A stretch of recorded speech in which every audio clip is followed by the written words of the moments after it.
अस्सलामुअलैकुम स्टूडेंट्स, आज हम एसएसटी पढ़ेंगे। तो सबसे पहले हम आपके बुक दिखा दे रहे हैं। आपके बुक का नाम है सोशल प्लानिट।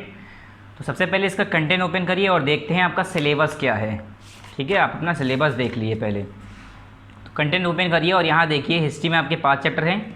हिस्ट्री में कितने चैप्टर हैं टोटल? आपके 5 चैप्टर। ज्योग्राफी में आपके 11 to 20 हैं, यानी 10 चैप्टर। 1 2 3 4 5 6 7 8 9 10 10 चैप्टर हैं, जिसमें से हमें 5 चैप्टर किस में करने हैं?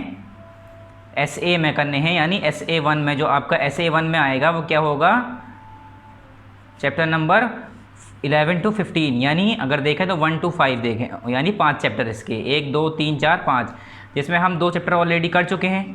आज हमें क्या करना है? Our changing earth 3rd chapter.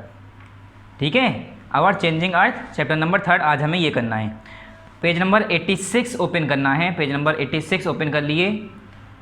ठीक है, पेज नंबर 86 ओपन करते हैं। पेज नंबर 86 यहाँ मैंने ओपन कर लिया है। चलिए आप लोग भी ओपन करिए और स्टार्ट करिए। टॉप पर क्या लिखेंगे? पार्ट नंबर लिखेंगे। पार्ट नंबर कौन सा है? ये 3 है पार्ट, तो यहाँ पर पार्ट 3 लिख दिए। डेट मतलब जिस दिन ये वीडियो यूट्यूब पर अपलोड होगी उस दिन की यहाँ पर डेट लिखनी है, तो डेट लिख दिए। Let's read. चलिए अब रीड करना स्टार्ट करते हैं, पढ़ना शुरू करते हैं। You may not believe it, but the earth also changes constantly like any other living or non-living being that exists on earth. That exists on earth मतलब ये क्या कहना चाह रहे हैं? You may not believe, हो सकता है आपको यकीन ना हो, but the earth also change constantly like any other living or non-living being that exists on it. जो हमारी धरती है, जो हमारी अर्थ है, वो भी बाकी लिविंग और नॉन लिविंग बीइंग की तरह, जो जैसे बाकी नॉन लिविंग और लिविंग बीइंग जो आप चेंज होते हैं, उसके अंदर बदलाव आते हैं। अर्थ के ऊपर जो रहते हैं, जो हमारी ज़मीन पर रहते हैं, वो लोग, उन सब के अंदर जो जो बदलाव आते हैं, इसी तरह हमारे अर्थ के अंदर भी चेंजेस आते हैं। लगातार उसमें चेंजेस होते रहते हैं, उसके अंदर भी बदलाव आते रहते हैं। New mountains, lakes and rivers are formed, नए पहाड़ बन जाते हैं, नई लेक्स बन जाती हैं, नई नदियाँ बन जाती हैं। Are form and old one disappear, और पुराने गायब हो जाते हैं। पुरानी नदी है कोई, वो गायब हो गई। पुराना पॉन्ड था, वो गायब हो गया, नया पॉन्ड बन गया। ये सारी चीज़ें होती रहती हैं। Sometimes the changes are so fast that it moves at tremendous speed. कभी कभी तो चेंजेस इतने तेज़ होते हैं कि कुछ ट्रीमेंडस स्पीड के साथ होता है। ये मूव्स एट ट्रेमेंडस स्पीड मतलब बहुत तेज़ी के साथ होता है ये। कवरिंग और destroying whatever comes in its path whereas sometimes मतलब इतनी तेज़ होता है, कभी कभी ट्रेमेंडस स्पीड के साथ, इतनी स्पीड के साथ चेंजेस आते हैं कि इसके साथ में जो भी रास्ते आ रहे हैं उन्हें कवर करते हुए, उन्हें डिस्ट्रॉय करते हुए, तोड़ते फोड़ते चले जाते हैं, उन्हें तबाह करते हुए चले जाते हैं जो इनके रास्ते में आते हैं। Whereas sometimes the changes are so slow that they are unnoticeable to the human eye. कभी कभी चेंजेस इतने हल्के होते हैं कि ह्यूमन आई, इंसान अपनी आंखों से उन्हें नहीं देख सकता, इतने हल्के होते हैं चेंजेस। ठीक है, कभी कभी चेंज इतने तेज़ होते हैं कि वो सारी चीज़ें तबाह कर देते हैं उनके रास्ते में जो आती है। और कभी कभी चीज़ इन अर्थ के अंदर इतने हल्के चेंजेस होते हैं, इतने स्लो चेंजेस आते हैं, उसमें बदलाव इतने हल्के आते हैं कि हम लोग नॉर्मल आई से अपनी आँखों से देख नहीं सकते कि कैसा चेंज हो रहा है, क्या बदल रहा है, कुछ नया हो रहा है। ठीक है, अगर सडन, जैसे अगर सडन कुछ तेज़ अचानक से कोई चीज़ होगी तो हम देख लेंगे उसे। ठीक है, और कुछ बहुत ही हल्के हैं, बहुत ही हल्के। जैसे अगर हम घड़ी देखते हैं, घड़ी के सेकंड वाली सुई होती है, या हम ये कह लेंगे मिनट वाली सुई होती है, तो हम बहुत ही कभी से देख पाते हैं उसे मूव करता हुआ, वो कभी कभी देख पाते हैं। अगर मैं ऐसे ही एक आपको ऐसी चीज़ दूं जो बहुत ही हल्के चलती हो, बहुत ही टाइम लगाती हो, तो उसे देखने से अच्छा है उसे कि डायरेक्ट उसका रिजल्ट देख लें। जैसे कि अब हम क्या करते हैं, 5 मिनट वाली सुई नहीं देखते हैं। ठीक है, मिनट वाली सुई डायरेक्ट देखेंगे तो कभी 2 मिनट पे होगी, कभी 3 मिनट पे होगी, तो वो बहुत हल्के चलती है। इस वजह से हम उस टाइम नहीं देख पाते जिस टाइम वो चेंज हो रही होती है। तो इसी तरह से कह रहे हैं कुछ चेंजेस इतने स्लो होते हैं जिसे हम नोटिस नहीं कर सकते, अपनी आँखों से देख नहीं सकते। जैसे ये बताया जाता है, जो हमारा माउंट एवरेस्ट है, जो पहाड़ है हमारा, वो आई थिंक हर साल 2-2 सेंटीमीटर कुछ 2 इंच करीब बढ़ता है। तो इंसानों से देख थोड़ी नहीं सकता उस पहाड़ को बढ़ते हुए, बस उसने नापा होगा, उसकी हाइट चेक करी होगी, तो उसकी हाइट हर बार बढ़ के आती होगी, तब पता चलता होगा कि ये बढ़ रहा है। ऐसा इंसान ने देखा नहीं होगा कि ये पहाड़ लंबा होता जा रहा है, लंबा होते हुए इसे देखेगा नहीं। जैसे हम लोग अपनी हाइट को बढ़ते हुए नहीं देख पाते हैं, मगर हम जब उसे चेक करते हैं तो हमें लगता है कि हाँ हमारे अंदर चेंजेस आ रहे हैं। तो इसी तरह से काफ़ी चेंजेस अर्थ के अंदर होते हैं जो बहुत स्लो होते हैं, जिसे हम अपनी ह्यूमन आई से, इंसान की आंखों से देख नहीं सकते। Lithospheric plate. अब लिथोस्फेरिक प्लेट क्या होते हैं? The crust of earth which is also called lithosphere. जो अर्थ की क्रस्ट है उसे हम लिथोस्फेयर भी कहते हैं। अर्थ क्रस्ट मैंने बताया था, अर्थ क्रस्ट कैसे कहते हैं, पिछले चैप्टर में मैंने अर्थ क्रस्ट, कोर, मेंटल ये सब पढ़ाया है। तो उस क्रस्ट को हम लिथोस्फेयर भी कहते हैं। Is broken into a number of big and small plates. ये जो है बड़े बड़े और छोटे छोटे कई नंबर ऑफ प्लेट्स में, मतलब कई अलग अलग प्लेट्स में डिवाइड है, ये टूटी हुई है। Which are known as the lithospheric plate, जिन्हें हम लिथोस्फेरिक प्लेट के नाम से जानते हैं। जैसे यहाँ पर आपको कुछ प्लेट्स के नाम दिए, यहाँ पर देखिए अलग अलग हिस्से हैं, फिलिपियन प्लेट और यहाँ पर Eurasian plate, Arabian plate, African plate, south American plate. मतलब हमारे अर्थ का जो पूरा सरफेस है उसके कुछ अलग अलग टुकड़े हैं, तो उन्हें अलग अलग प्लेट्स के नाम से जाना जाता है। उन्हें हम क्या कहते हैं? एटमॉस्फेयर, क्या कहते हैं हम? प्लेट्स के नाम से जानते हैं, लिथोस्फेरिक प्लेट के नाम से। These plates float on a semi molten layer of the asthenosphere below. और जो हमारे सरफेस के नीचे वाला हिस्सा होता है वो एस्थीनोस्फेयर होता है। तो ये कहते हैं जो हमारी ज़मीन है, जो हमारी धरती है, वो उस थोड़ी पिघली हुई जो पिघला हुआ मटेरियल होता है। जैसे अगर मैंने कहा कि आपको मैंने ऐसा कोई मटेरियल दे दिया जो थोड़ा पिघला हुआ हो, जैसे पिन्नी दे दी, तो पिन्नी अगर बिल्कुल पिघली हुई है, ठीक है, लिक्विड फॉर्म में हो गई है, तो वो बहेगी। उसके ऊपर कोई चीज़ रख दोगे तो वो भी बहेगी। तो इसी तरह से जो हमारी अर्थ के हमारा जो अर्थ का प्लेट्स हैं, अर्थ की जो हमारी लिथोस्फेरिक प्लेट हैं, ये सारी प्लेट जो हैं, जितने भी टुकड़े हैं, ये क्या हैं? ये सब फ्लोट करते हैं, यानी बहते हैं, उसके ऊपर तैरते हैं। किसके? Semi molten layer of asthenosphere. जो हमारा इसके नीचे प्लेट्स के नीचे, जो हमारे क्रस्ट के नीचे जो सेमी मोल्टन लेयर है एस्थीनोस्फेयर की, उस पर सब के सब ये तैरते हैं, फ्लोट करते हैं। The very slow movement of these plates से a few millimetre in a year. और इनका इतना हल्के मूवमेंट होता है, ये प्लेट इतनी हल्के हल्के चलती हैं, हम ये कह सकते हैं कुछ ही मिलीमीटर तक चल पाती हैं एक साल में, इतनी हल्के चलती हैं। मिलीमीटर बहुत छोटा हो गया।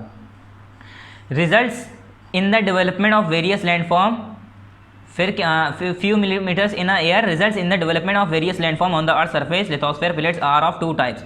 अब ये कह रहे हैं जो फ्यू मिलीमीटर तक, जो सालों साल में 1 मिलीमीटर 2 मिलीमीटर कुछ मिलीमीटर का सफ़र तय करती हैं, उसी की वजह से क्या होता है? अलग अलग लैंडफॉर्म्स बन जाते हैं अर्थ की सरफेस पे, अलग अलग ज़मीनें, अलग अलग फॉर्म्स बन जाती हैं।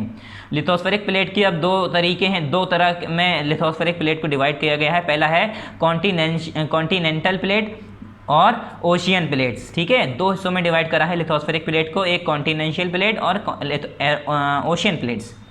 पहला क्या है कॉन्टिनेंशियल प्लेट में? These comprise mostly granitic type rocks rich in silica and aluminium are also called सियाल।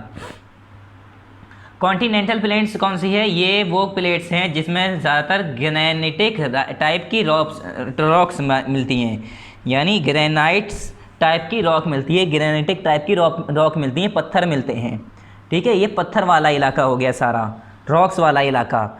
इसमें क्या क्या मिलता है? इन सिलिका, ठीक है, granitic type of rocks rich in silica, जिसमें सिलिका मिलता हो, एल्युमिनियम मिलता हो, are called also called sial, और इसे हम सियाल भी कहते हैं, ठीक है। सियाल और सिलिका और एल्युमिनियम को मिला के हम सियाल वर्ड बोलते हैं, यानी which these comprises most granitic type rocks rich in sial, यानी रिच इन सियाल मतलब सिलिका और एल्युमिनियम, जिसमें सिलिका और एल्युमिनियम पाया जाता हो, उसे हम क्या कहते हैं? Continental plates.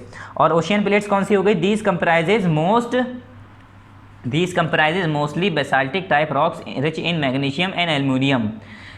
इसमें बेसाल्टिक रॉक्स मिलती हैं, बेसाल्टिक टाइप की रॉक्स मिलती हैं, जो कि जिसमें क्या मिलता है? हमें मैग्नीशियम और एल्युमिनियम मिलती हैं। आर ऑल्सो कॉल्ड सीमा, जिसे हम साइमा या सीमा भी कह सकते हैं, मैग्नीशियम और एल्युमिनियम जिसमें मिलती हैं।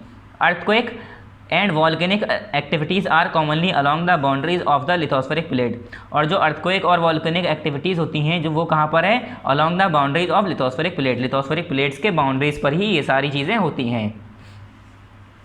नेक्स्ट पेज ओपन करिए, यहाँ पर मतलब 86 हमारा। अब नेक्स्ट पेज देखिए, ये हमारा आपको फिगर दिए है अर्थ मेजर प्लेट्स के, यहाँ पर फोटो नाम दिए हैं, Scott plate, Scotia plate, Nazca plate, South America plate. अब ये सारे क्या हैं हमारे?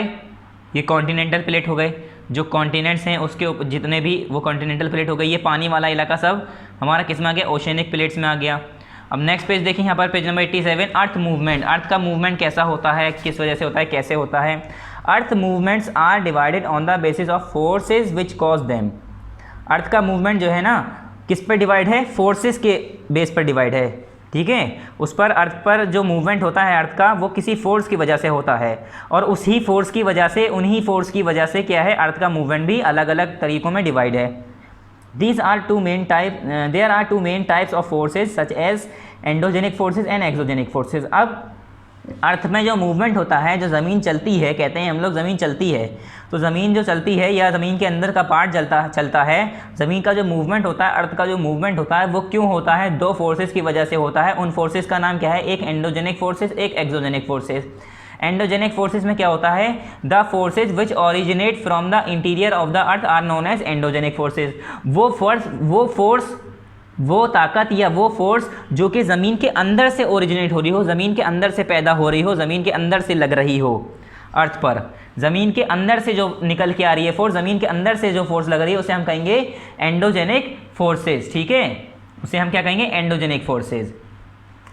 उसके बाद दीज फोर्सेज कॉज मूवमेंट, इस फोर्सेस की वजह से मूवमेंट होता है, which give rise to variety of landform, जिसकी वजह से काफ़ी वैरायटी ऑफ लैंडफॉर्म्स बनती हैं। These forces can be slow और सडन, ये फोर्सेस बहुत हल्की भी हो सकती हैं और बहुत अचानक भी हो सकती हैं। सडन मतलब अचानक, झटके से। The forces which occur suddenly causes earthquake and volcanic eruption, और वो फोर्सेज जो कि सडनली होते हैं, अचानक से जो फोर्सेज लगते हैं, उससे क्या होता है, अर्थक्वेक बनते हैं और वॉल्केनिक इरप्शन होता है, वॉल्केनो आ जाता है। जो वॉल्केनो फटता है या अर्थक्वेक आता है, वो सडन मूवमेंट की वजह से आता है। अर्थ अचानक से सडन बहुत तेज़ मूव कर जाती है, एंडोजेनिक फोर्स बहुत ज़्यादा लग जाती है, सडनली लग जाती है, जिसकी वजह से क्या होता है, अर्थक्वेक आ जाते हैं, ये वॉल्केनिक इरप्शन होता है। फिर आई हमारी एक्सोजेनिक फोर्स। तो एक्सोजेनिक फोर्सेस में क्या होता है, the forces which originate and work on the surface of the earth are known as exogenic force. वो फोर्सेज जो कि कहाँ से ओरिजिनेट होती है, which originate and work on the surface, जो ओरिजिनेट भी अर्थ के सरफेस पर ही हो, ज़मीन के ऊपर, मतलब ज़मीन के अंदर नहीं, ऊपर वाला हिस्सा जहाँ पर हम रहते हैं, उस जगह पर ओरिजिनेट भी हो और वर्क यानी काम भी वही करे। इस फोर्सेज को हम क्या कहते हैं, exogenic forces. These forces can cause wide spread destruction, और इस फोर्सेस की वजह से क्या हो सकता है, वाइड स्प्रेड डिस्ट्रक्शन, काफ़ी तबाही हो सकती है इस कॉजेज़ की वजह से, इस फोर्सेस की वजह से, ठीक है। इसका कॉज क्या बन सकता है, क्या कारण बन सकता है इस फोर्स से, क्या वजह हो सकती है, मतलब क्या नुकसान हो सकता है, डिस्ट्रक्शन हो सकता है, बहुत ज़्यादा तबाही आ सकती है, जैसे यहाँ दिखाया आपको। अर्थक्वेक, अब अर्थक्वेक ये एक डिस्ट्रक्शन से, इसके बारे में पढ़ते हैं। वैन लिथोस्फेरिक प्लेट्स मूव, जब हमारी लिथोस्फेरिक प्लेट, मैंने यहाँ पर ये सारी लिथोस्फेरिक प्लेट दिखाई थी, ठीक है। लिथोस्फेरिक प्लेट कौन सी, कॉन्टिनेंशियल प्लेट और oceanic plate. When lithospheric plates move, ये सारी प्लेट जब मूव करती हैं, the surface of the earth vibrate, earth का सरफेस, ज़मीन का सरफेस वाइब्रेट करता है, झंझनाने लगता है। The vibration can travel all around the earth, और वो वाइब्रेशन पूरे अराउंड द अर्थ, पूरे अर्थ पे, पूरे धरती पे ट्रेवल कर सकता है, मतलब चल सकता है, मूव कर सकता है। These vibration are called earthquakes, और इन वाइब्रेशन को हम क्या कहते हैं, अर्थक्वेक कहते हैं, ठीक है। In other word an earthquake also known as tremor, दूसरे वर्डों में हम, दूसरे लफ्ज़ों में हम अर्थक्वेक को हम ट्रेमर्स भी कहते हैं, क्या कहते हैं, ट्रेमर, ट्रेमर भी कहते हैं अर्थक्वेक को, ठीक है। दूसरा नाम अर्थक्वेक का ट्रेमर है। Is the result of sudden release of energy in the अर्थ, इसमें क्या होता है, ये किस वजह से होता है, अर्थक्वेक अचानक से सडन रिलीज हो जाती है, एनर्जी निकलती है अर्थ के अंदर, ठीक है। The place in the crust where the movement start is called the focus, और जहाँ पर मूवमेंट स्टार्ट होता है क्रस्ट में, the place in the crust, crust के अंदर जहाँ पर मूवमेंट स्टार्ट होता है, मतलब जो ये जैसे अचानक से अर्थक्वेक आने लगा, तो अर्थक्वेक क्यों आता है, अंदर के हमारी लिथोस्फेरिक प्लेट मूव करने लगती है। लिथोस्फेरिक प्लेट मूव तो करती हैं, हमें पता है, आज के अब क्या नए थोड़ी नहीं, अनोखी बात थोड़ी नहीं है, लिथोस्फेरिक प्लेट तो मूव करती हैं, मगर अब इस बार मूव करने से क्यों हुआ, अर्थक्वेक क्यों आया, ठीक है, तबाही क्यों मची, क्योंकि इस बार लिथोस्फेरिक प्लेट तेज़ मूव करने लगी, और तेज़ मूव क्यों करने लगी, क्योंकि ज़मीन के अंदर एनर्जी ज़्यादा निकलने लगी, सडन एनर्जी रिलीज़ हो गई, अचानक से ज़्यादा एनर्जी रिलीज़ हो गई, जिसकी वजह से प्लेट का मूवमेंट फास्ट हो गया, प्लेट का मूवमेंट फास्ट हो गया, फिर अर्थ के अंदर वाइब्रेशन पैदा हो गया, अर्थ के अंदर ज़्यादा तेज़ वाइब्रेशन पैदा हो गया, वो पूरे जहाँ पर वाइब्रेशन ज़्यादा तेज़ पैदा होगा, वहाँ की ज़मीन शेक करने लगेगी, हिलने लगेगी, और उससे क्या होगा, वहाँ की बिल्डिंग, कंस्ट्रक्शन वर्क, जितनी भी रोड और हमारे घर हैं, वो सब टूट जाएंगे और उस पर नुकसान हो जाएगा। The place in the crust where the movement start is called the focus, और जहाँ से हमारा मूवमेंट स्टार्ट होता है, ठीक है, अर्थ का मूवमेंट जो स्टार्ट होता है वो कहाँ से स्टार्ट होता है, फोकस से।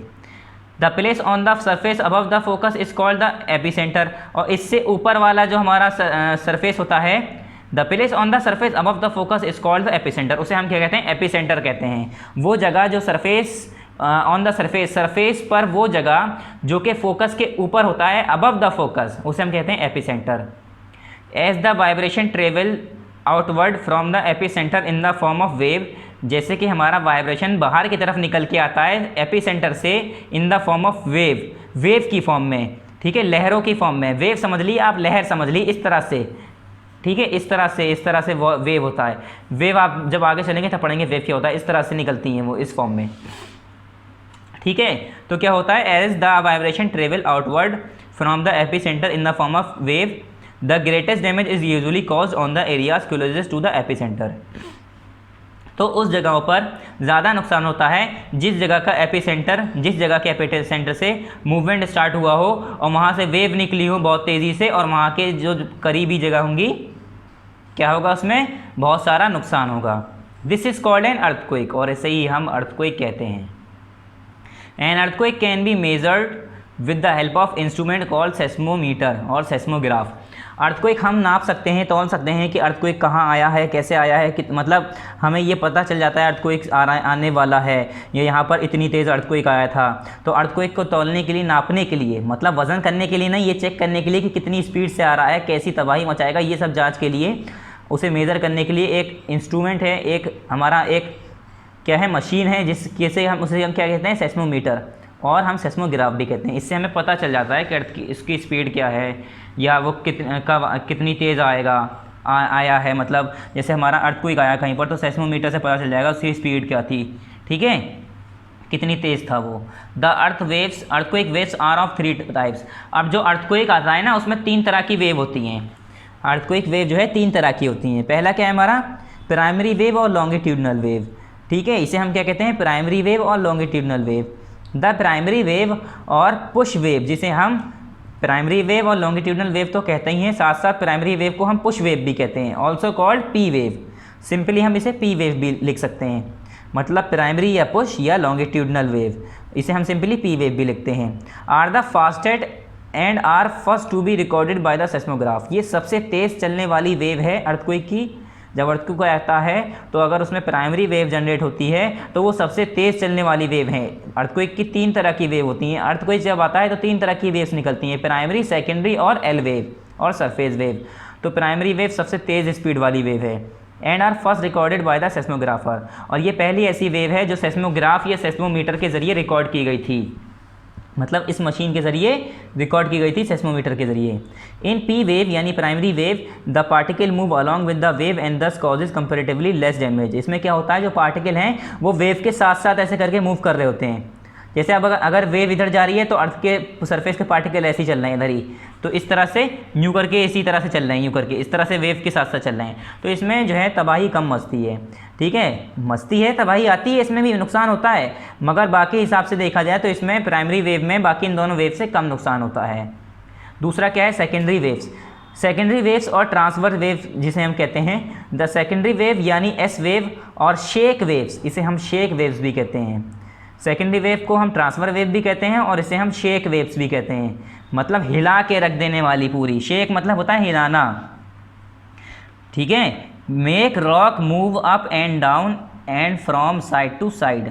और क्या होता है, जैसे अब मेरी ज़मीन ऐसे करके हिल जाए तो उसके ऊपर वाले घर क्या होंगे, इधर उधर हो जाएंगे पूरे। तो ये पूरे की पूरी रॉक को मूव कर देती है अप और डाउन, नीचे और ऊपर, and from side to side, और साइड टू साइड इधर उधर पूरा हिला कर रख देती है।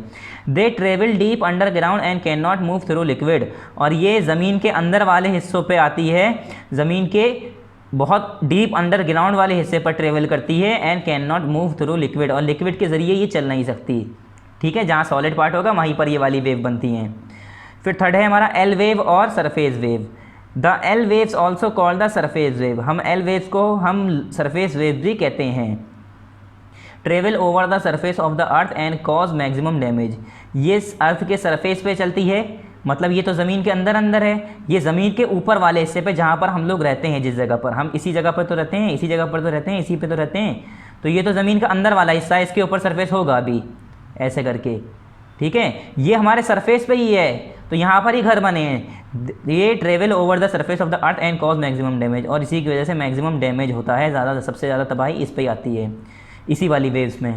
These are recorded by the seismograph after the P and S wave. P और एस वेव जब रिकॉर्ड कर ली गई थी उसके बाद ये एक बार एल वेव्स भी यानी सरफेस वेव्स भी रिकॉर्ड करी गई है। मतलब ये तीनों वेव्स हमारी सेस्मोग्राफ पे या सेस्मोमीटर पे रिकॉर्ड करी जा चुकी हैं। मतलब ऐसी वेव्स अर्थक्वेक, इस वाली वेव्स की भी अर्थक्वेक आई हैं तभी तो रिकॉर्ड हुई है। Next page, causes of an earthquake. Earthquake की वजह क्या है, कॉजेज क्या है उसके आने के। The earthquake occur in those region where the rocks strata is under tremendous strain. अब ये क्या है भैया, ये क्या चीज़ आ गई। Earthquake occur in those region, earthquake उस रीजन में आते हैं where the rock strata is under tremendous strain cause by the tectonic forces. Tectonic forces क्या होती हैं, टेक्टोनिक फोर्सेस ज़मीन के अंदर वाली फोर्स होती है, ज़मीन के अंदर एक तरह से फोर्स लग रही होती है, उसे हम कहते हैं टेक्टोनिक फोर्सेस। उसके अंदर क्या होता है, जब हमारी जो रॉक स्ट्रेन है, हमारा जो रॉक बड़े बड़े पत्थर हैं वो जो ज़मीन के अंदर घुसे हुए हैं, धंसे हुए हैं, या हम ये कह सकते हैं, तो रॉक स्ट्रेटा कैसे कहते हैं, रॉक स्ट्रेटा हम उसे कहते हैं जैसे कि अगर हम जियोलॉजी में पढ़ें यानी ज्योग्राफी में अगर पढ़ें तो स्ट्रेटा का मतलब होता है इग्नियस रॉक, ठीक है, that is form at the earth surface, जो कि अर्थ सरफेस पे कोई इग्नियस रॉक है, बड़े पत्थर हैं, सेडिमेंट्री रॉक है, ये सारे मिलाकर हम इन्हें क्या कहते हैं, स्ट्रेटा कहते हैं। तो मतलब सिंपली अगर हम रॉक की बात करें, पत्थरों की बात करें, कोई सा भी सेडिमेंट्री इग्नियस, तो क्या होता है, कुछ ट्रेमेंडस स्ट्रेन, कुछ फोर्स लग रही होती है एक, कॉज बाई टेक्टोनिक फोर्सेज, जो कि टेक्टोनिक फोर्सेज की वजह से एक स्ट्रेन लग रहा होता है, उस पर तनाव आ रहा होता है। Whenever there is a sudden movement of the crystal blocks in earth crust, जब कब आ रहा होता है, जब भी सडन मूवमेंट हो रहा होता है earth of the crystal blocks in earth crust के अंदर जो क्रिस्टल ब्लॉक्स हैं उसके अंदर कुछ मूवमेंट हो रहा होता है, जिसकी वजह से टेक्टोनिक फोर्सेस निकल रही होती हैं और वो रॉक स्ट्रेटा पे लग रही होती हैं। द अर्थक्वेक आर कॉज, फिर उसकी वजह से क्या होता है, अर्थक्वेक आता है। The imbalance in the crystal blocks can be due to volcanic eruption, और जो इम्बैलेंस होता है, बैलेंस जो बिगड़ जाता है क्रिस्टल ब्लॉक्स के अंदर, वो हो सकता है वॉल्केनिक इरप्शन की वजह से हो जाए, या फोल्डिंग एंड फॉल्टिंग की वजह से हो जाए, प्लेट मूवमेंट की वजह से हो जाए। मतलब ज़मीन के अंदर प्लेटें होती हैं, धरती के अंदर प्लेटें होती हैं जो मूव कर रही होती हैं, ठीक है, वही चल रही होती हैं। Expansion of gases and the pressure of water in the man made reservoir, या एक्सपेंशन ऑफ गैसेस के फैलने की वजह से, या प्रेशर ऑफ वाटर में in the man made reservoir, जो मैन मेड रिजर्वायर है उसमें पानी के प्रेशर की वजह से भी आ सकता है, ठीक है, ये सारे रीजंस हैं। The earthquake does not create any major landform, जो अर्थक्वेक है उससे कोई बड़ा लैंडफॉर्म्स नहीं बनता, मेजर लैंडफॉर्म्स नहीं बनता। It can however cause changes to the existing landform, बल्कि बस ये क्या करता है, जो पहले से लैंडफॉर्म है, जो पहले से ज़मीन है, उसमें ही चेंज आ जाता है अर्थक्वेक के आने पर। That is it may cause cracks to the buildings, जैसे कि ये बिल्डिंग्स के अंदर क्रैक ले आता है, इससे दरारें आ जाती हैं। Various man made and natural satellites, natural structures, जैसे काफ़ी जो मैन मेड और नेचुरल स्ट्रक्चर्स हैं जैसे building, trees etcetera, break down and collapse due to the vibration cause on the earth surface. तो क्या होता है, जैसे कि हमने भी कोई चीज़ बनाई है या ऊपर वाले ने, कुदरत ने कोई चीज़ बनाई है, नेचुरल स्ट्रक्चर्स हैं जैसे कि हमारा बिल्डिंग, ट्रीज़ और बाकी बहुत सारी चीज़ें, ठीक है, तो उसमें क्या होता है, ब्रेक डाउन, ये सारी चीज़ें तबाह हो जाती हैं, टूट जाती हैं। And collapse due to the vibration cause on the earth surface, और कोलैप्स हो जाती हैं, पूरी तरह से तबाह हो जाती हैं और टूट जाती हैं, किसकी वजह से, जो वाइब्रेशन होता है ऑन द अर्थ सरफेस पर जो वाइब्रेशन होता है अर्थक्वेक के आने की वजह से, उससे हमारी बड़ी बड़ी मजबूत बिल्डिंगें और पेड़ भी गिर जाते हैं, ज़मीनें चटक जाती हैं, बहुत सारे ऐसे नुकसान होते हैं। अब आया distribution of earthquake belt. Earthquake belt का डिस्ट्रीब्यूशन क्या है, पहले तो अर्थक्वेक बेल्ट और इसका डिस्ट्रीब्यूशन देखते हैं। The earth experiences more than 1 million earthquake every year, जो हमारी अर्थ है उस पर लगभग 1 से ज़्यादा, मतलब then 1 million earthquake every year, 1 million से ज़्यादा अर्थक्वेक हमारे अर्थ के ऊपर आते रहते हैं। Most of the earthquake are minor and less destructive, काफ़ी उसमें ज़्यादातर जो अर्थक्वेक होते हैं वो माइनर, छोटे मोटे होते हैं, और लेस डिस्ट्रक्टिव, और कम तबाही मचाने वाले होते हैं। There are 2 main earthquake belt, अब अर्थक्वेक बेल्ट भी हैं, 2 मेन अर्थक्वेक बेल्ट हैं। पहली क्या है हमारी, द सरकम पैसिफिक बेल्ट और the mid world mountain belt. Circum Pacific belt क्या है, it includes the region of Rockies and Hindu Kush mountain on the western margins and Japan. The circum Pacific belt में कौन कौन सी जगह आती है, it include region of Rockies जो पथरीले इलाके हैं, या हिंदू कुश माउंटेन हैं, वो कहाँ पर है, on the western margin and Japan. और फिलीपींस, इंडोनेशिया, ये सारी जगह बता रहे हैं जहाँ पर सरकम पैसिफिक बेल्ट आती है, etcetera, on the eastern margin, ठीक है, और ईस्टर्न मार्जिन में भी। This belt experience about 70% of all earthquake. अब ये मतलब बेल्ट का मतलब क्या है, ये एक बेल्ट का मतलब ये कहना चाह रहे हैं, ये एरिया एक रीजन डिफाइन कर दिया गया है अर्थक्वेक को लेकर कि दो अलग तरह के रीजन हैं जहाँ पर 70% और एक जगह 20%, ठीक है। 70% तो इस रीजन में आता है अर्थक्वेक, ठीक है, इस रीजन में 70% अर्थक्वेक आते हैं। फिर the mid world mountain belt एक आ गई, फिर मिड वर्ल्ड माउंटेन बेल्ट, इसमें क्या है, it stretches from eastern Europe covering the alpine Himalayan ranges in Europe and Asia. इसमें कहाँ से कहाँ तक फैली हुई है, it stretches from eastern Europe से, जो कि covering the alpine Himalaya regions, और उसके साथ साथ अल्पाइन हिमालय रीजन्स को कवर करते हुए यूरोप में जो है, एंड एशिया, और पूरा एशिया। ये हमारी कहाँ से आ गई, मिड वर्ल्ड माउंटेन बेल्ट में आ गई। About 20% of all earthquake are experience in this belt. और इस रीजन में, इस बेल्ट के अंदर जो मतलब एरिया बना दिया गया है, जो बता दिया गया अभी आपको, इसमें 20% अर्थक्वेक इसमें आता है। The remaining 10% are associated with mid Atlantic ridge and smaller submarine ridges. और जो हमारी 10% बची हमारी, जैसे हमने 70% हमारी पता है सरकम पैसिफिक बेल्ट में, पैसिफिक बेल्ट वाले रीजन में हमारे अर्थक्वेक आते हैं, 20% हमारा मिड वर्ल्ड माउंटेन बेल्ट वाले में आता है, तो 10% जो बचा वो कहाँ पर आता है हमारा, % are associated with mid Atlantic ridge में एंड स्मॉलर सबमरीन रिजेस में, जहाँ पर सबमरीन रिजेस हैं वहाँ पर, ठीक है। ये हमारे क्या हो गए, बेल्ट हो गई। मतलब ये क्या बताना चाह रहे थे, डिस्ट्रीब्यूशन ऑफ अर्थक्वेक बेल्ट, मतलब किस किस एरिया में किस किस हिसाब से अर्थक्वेक आता है, कितना % आता है, तो वो सारी चीज़ें एक तरह से, इस तरह से ये सोच लिए, ऐसे लाइन खींच दी, तो मैंने कहा मैंने बेल्ट लगा दी है, इसके आगे कोई नहीं जा सकता, तो मैं कह रहा हूँ मैंने यहाँ पर बेल्ट लगा दिए, पट्टा लगा दिया, इसके आगे कोई नहीं जा सकता, ये मेरा रास्ता है। तो इसी तरह से अर्थक्वेक का भी एरिया अलग अलग हिस्सों में डिवाइड कर दिया है, बांट दिया गया है। फिर क्या हुआ, अर्थक्वेक प्रिपेयर्डनेस। अर्थक्वेक की प्रिपेयर्डनेस करना मतलब उसकी तैयारी करना, वो कैसे करेंगे। Although it is not possible, अगर आपको वीडियो में साफ नज़र नहीं आ रहा है तो मैं आपसे बार बार कहता हूँ, जब मैं पढ़ा हुआ करूँ तो आप अपनी मोबाइल के साथ साथ अपनी बुक भी साइड में रखा करिए, ठीक है। Earthquake, although it is not possible to predict the arrival of an earthquake, हालांकि ये इतना आसान नहीं है कि पता कर पाना है कि अर्थक्वेक आने वाला है। Still some people link it to the animal behaviour, और काफ़ी लोग इससे क्या चेक करते हैं, एनिमल जानवरों के बिहेवियर से पता कर लेते हैं कि अर्थक्वेक आने वाला है। कैसे, such as fish is in the pond get agitated और the snake come to the surface. क्या होता है, जब पॉन्ड में फिशेज होती हैं, मछलियाँ होती हैं, वो एजिटेटेड फील करने लगती हैं, इधर उधर भागने लगती हैं, और the snake comes to the surface, और जो सांप होते हैं वो सरफेस पर निकल के भागते हैं, ज़मीन के अंदर से निकल के बाहर आते हैं।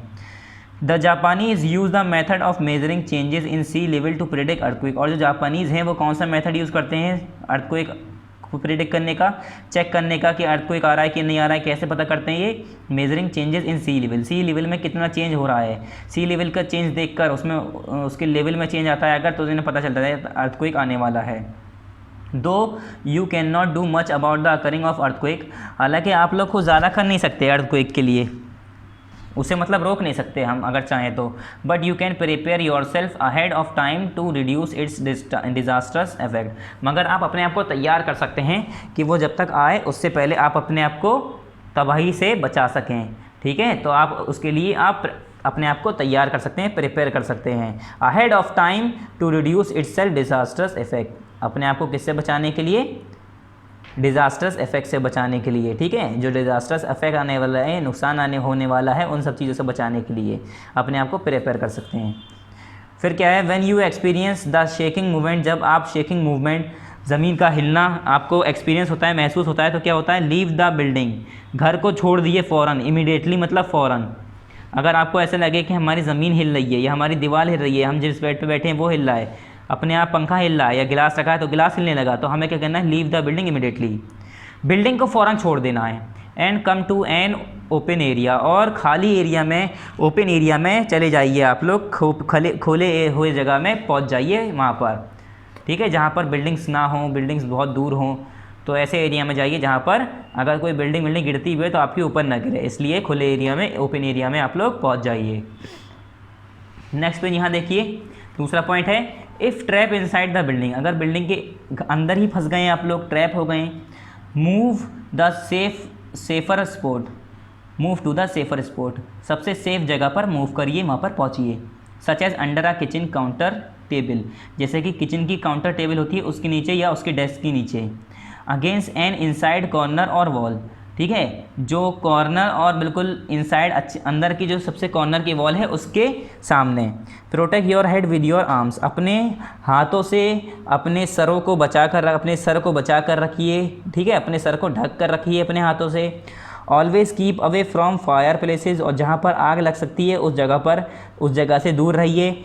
एरियाज़ अराउंड चिमनी, जैसे कि चिमनी वाले एरिया, विंडोज़, ठीक है, hanging pots, mirrors, books, picture, farmer etcetera, इन सब जगहों से भी हमें दूर रहना चाहिए। जैसे कि अगर हम विंडो के पास रहेंगे तो विंडो की खिड़की बहुत तेज़ चल रही हो सकता है उससे चोट लग जाए, या हैंगिंग पॉट्स हैं, लटके हुए, जो कुछ घरों में पॉट्स जो है लटके हुए लगे होते हैं वो गिर सकते हैं आपके ऊपर, बड़े बड़े शीशे हैं वो गिर जाएंगे, या बुक केस है जहाँ पर खूब सारी बुकें रखी हैं वो गिर सकती हैं आपके ऊपर, या पिक्चर फ्रेम है बड़े बड़े वो गिर सकते हैं तो उससे भी चोट लग सकती है। तो इन सब चीज़ों से अवॉइड करना है, हमें अपने आप को इन सब चीज़ों से दूर रखना है ऐसे सिचुएशन में। It outside the building, keep away from trees, electric और टेलीफोन पोल्स, मतलब इट आउटसाइड द बिल्डिंग, अगर आप इफ़ है यहाँ पर इट कर रखा है, ये गलत लिखते हैं हर चीज़, यहाँ करिए if, if outside the building, अगर आप बिल्डिंग से बाहर हैं तो क्या करेंगे, कीप अवे फ्रॉम ट्रीज, पेड़ों से दूर रहिए, इलेक्ट्रिक और टेलीफोन पोल, यानी इलेक्ट्रिक और टेलीफोन पोल जितने भी करंट वाले बिजली वाले खंभे हैं उनसे दूर रहिए। फिर sign boards, tall building etcetera, और जो हमारे साइन बोर्ड हैं उनसे दूर रहिए, जो बड़ी बड़ी लंबी लंबी बिल्डिंग है उनसे दूर रहिए, क्योंकि अगर वो लंबी लंबी बिल्डिंग गिरेगी तो आप कितनी भी दूर भाग लिए कहीं ना कहीं जाके वो चल ही देगी। इसलिए खुले एरिया में जहाँ पर बिल्डिंग नहीं होती है वहाँ पर हमें रहना चाहिए जब क्या आए, अर्थक्वेक आए। Public awareness is to be created through programs for architect, engineer, builders, government officials, house owner etcetera. अब ये कह रहे हैं कुछ पब्लिक अवेयरनेस होनी चाहिए, लोगों को इसके बारे में सावधान करना चाहिए। कैसे? To be created through program, जैसे कई प्रोग्राम हमने बनाया, हमने प्रोग्राम फॉर आर्किटेक्ट के लिए कोई प्रोग्राम बनाया, इंजीनियर के लिए, बिल्डर्स के लिए, ठीक है, government officials, house owners etcetera. तो हमें लोगों को अवेयर करना चाहिए, इसके लिए सावधान करना चाहिए। जैसे कि हमें बताना चाहिए कि अगर उसके पहले तो हमें ये बताना चाहिए कि हम करें क्या। पहले तो प्रोटेक्शन अपना घर किस हिसाब से बनाएं, ठीक है, प्रोटेक्ट हाउस कैसे बनाएं अपना। फिर हाउस बनाने के बाद अपने आप को घर का, जैसे घर का सामान है तो उसे हमें कैसे लगाना चाहिए। बड़ी बड़ी सेफ अलमारी और बड़े बड़े हमारी रैक हैं उन्हें हमें दीवार से फिक्स कर देना चाहिए कि अगर अर्थक्वेक आता है तो हमारे ऊपर गिरे ना, वो पूरी अलमारी ना गिर जाए या रैक ना गिर जाए, ठीक है, ये सारी चीज़ें। और उन्हें उसके बारे में बताना कि हम क्या क्या मेजरमेंट और क्या क्या प्रिवेंशन कर सकते हैं इससे बचने के लिए। तो ये हमें इसके बारे में पब्लिक अवेयरनेस, यानी लोगों को, आम जनता को इसके बारे में पढ़ाना चाहिए, बताना चाहिए। मेजरमेंट ऑफ अर्थक्वेक वेव का मेजरमेंट कैसे करते हैं। अब the direction of movement of earthquake waves and their passage at a particular point is recorded by an instrument called seismograph. जो डायरेक्शन है अर्थक्वेक का कि किस तरफ अर्थक्वेक होता हुआ जा रहा है, जैसे कहीं से अर्थक्वेक आया वहाँ से वो किस तरफ जाएगा उसका डायरेक्शन पता करना, या passage and their passage of particular point is recorded by an instrument, और उसका किसी पर्टिकुलर पॉइंट से पास होना वो भी रिकॉर्ड होता है इंस्ट्रूमेंट के जरिए। उस इंस्ट्रूमेंट को क्या कहते हैं, सेस्मोग्राफ, या दूसरा क्या नाम था, देखकर याद करिए। It shows the difference in the arrival of P waves and S wave. ये अलग अलग वेव्स दिखाता है, जब हमें अलग अलग चीज़ें दिखाएगा जब हम पी वेव्स या एस वेव्स की बात करें। This can help us to calculate the distance between the recording station and the epicentre. इससे हमें पता चल सकता है कि हमारा रिकॉर्डिंग स्टेशन क्या है और एपिसेंटर के बीच का डिस्टेंस क्या है। Recording station and the epicentre के बीच का डिस्टेंस पता कर सकते हैं हम इससे। रिक्टर स्केल क्या होता है? Richter scale is use to measure the power of an earthquake. Richter scale earthquake की पावर को मेज़र करने के लिए यूज़ करते हैं हम on a scale of 1 to 9, जिसमें 1 से 9 तक स्केल पे नंबरिंग होती है। The number indicate the intensity और the magnitude of energy release, और नंबर ये बताता है 1 2 3 4 5 6 9 तक जो नंबर होते हैं ये बताता है, ये जाहिर करता है कि अर्थक्वेक कितना स्ट्रॉन्ग था और उसका मैग्नीट्यूड क्या था, उसकी इंटेंसिटी क्या थी। Each number on the scale upward from 1 represent then 4 magnitude on Richter scale is hardly felt.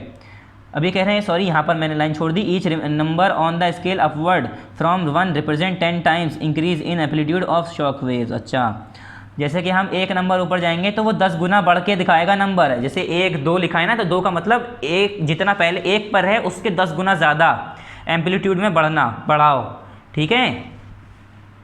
The earthquake of less than 4 magnitude on Richter scale is hardly felt.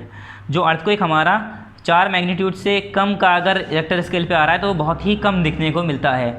But the one above 6 magnitude on the scale may cause several damage, और अगर हम 6 magnitude से ऊपर की बात करें तो हमारा ये काफ़ी डैमेज कर सकता है, मतलब काफ़ी नुकसान कर सकता है। अब आया हमारा वॉल्केनो।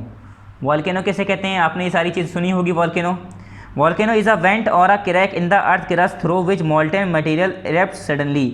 वॉल्केनो एक तरह का वेंट होता है, एक तरह का सुराख होता है, क्रैक होता है ज़मीन के अंदर, थ्रू विच जिसके अंदर से मोल्टेन मटेरियल बाहर आता है, इरप्ट सडनली, ठीक है। मोल्टेन मटेरियल सडनली इरप्ट होता है, निकलता है उसके अंदर से। फिर आया हमारा the word volcano has been drive from Italian volcano.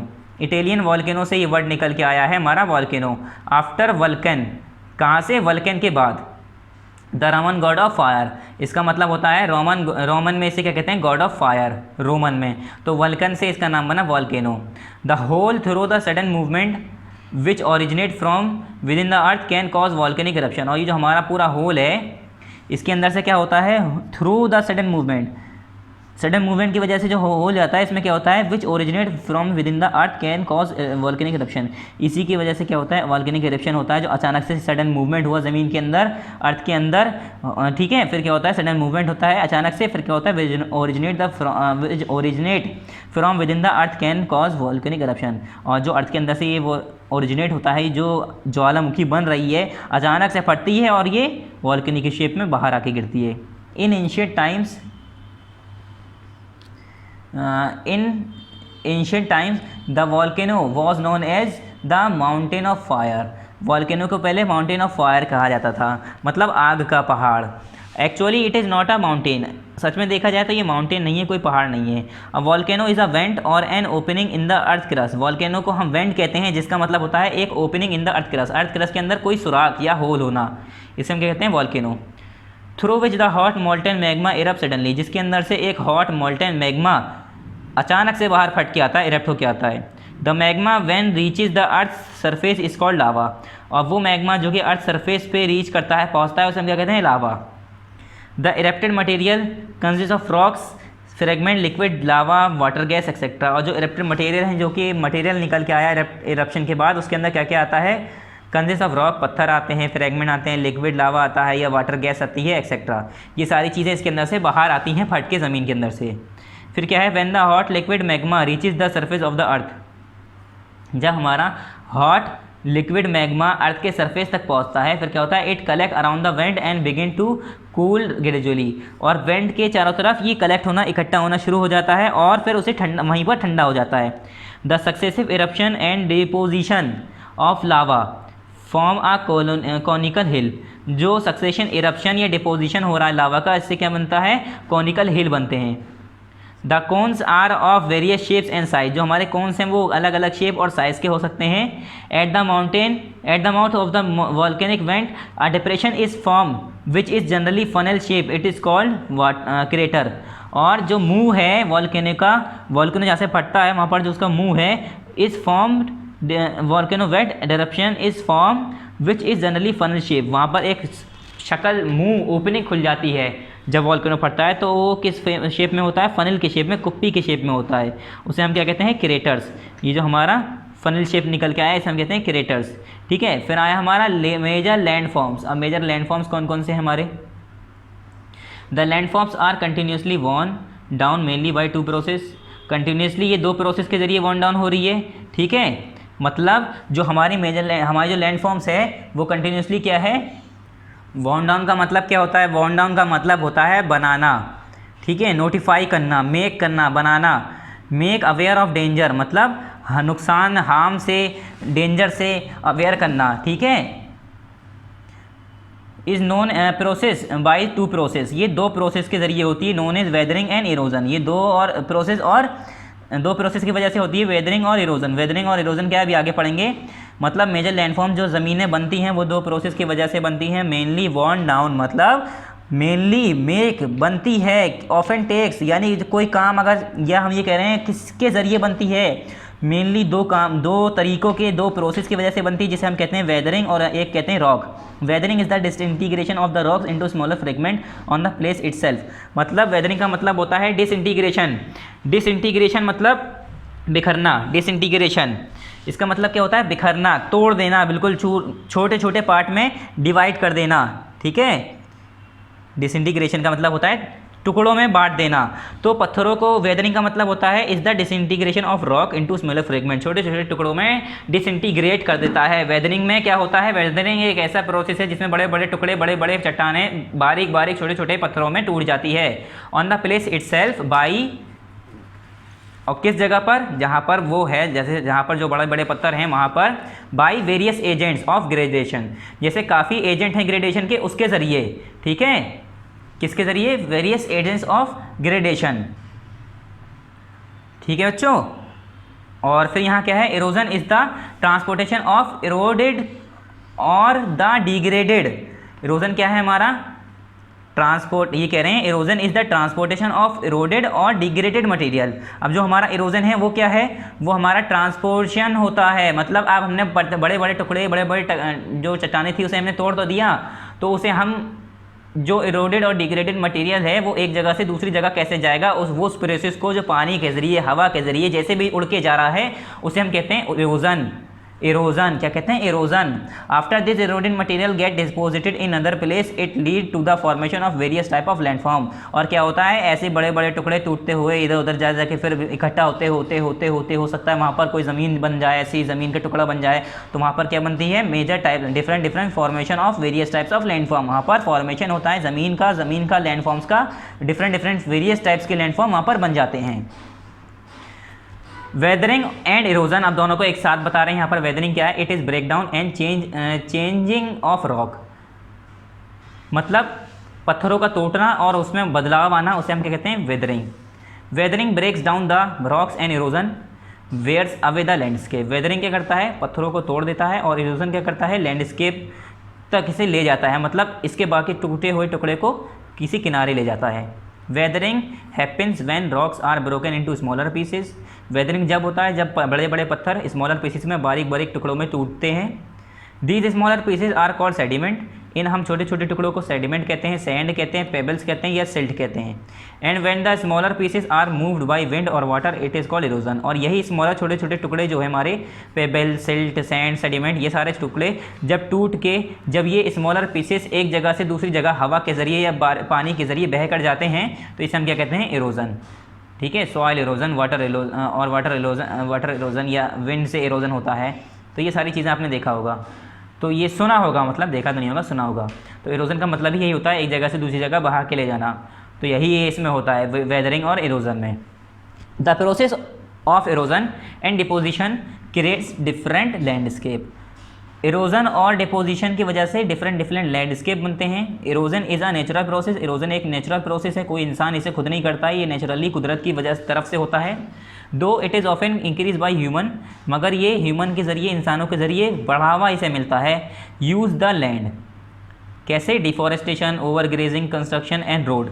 जैसे कि आप डिफॉरेस्टेशन करते हैं, पेड़ काटते हैं, या खूब ज़्यादा चरवाहे होते हैं, गाय भैंस, खूब ज़्यादा बड़े बड़े जानवर से, कहीं छोटा मोटा खेत है उसे खूब चरा के बिल्कुल खा पी के ख़त्म कर दिया, घासों को, वहाँ के खेतों को चबा के ख़त्म कर दिया, तो क्या बचेगा वहाँ पर? मिट्टी बचेगी, फिर हवा चलेगी, वहाँ की मिट्टी उड़ के चली जाएगी। तो हमारा वहाँ पर क्या हो रहा है? इरोजन हो रहा है। पेड़ काटने की वजह से क्या होता है? पेड़ हट गए, ज़मीन मिट्टी मिट्टी बची, जड़ें हट गई, मिट्टी को पकड़ने वाली जड़ थी, पेड़ की जड़ें थी, अब मिट्टी पकड़ी नहीं गई, मिट्टी लूज हो गई, तो वहाँ की हवा तेज़ चली या बारिश आई, पानी आया, बह के ले गया, तो वहाँ पर भी इरोजन हुआ।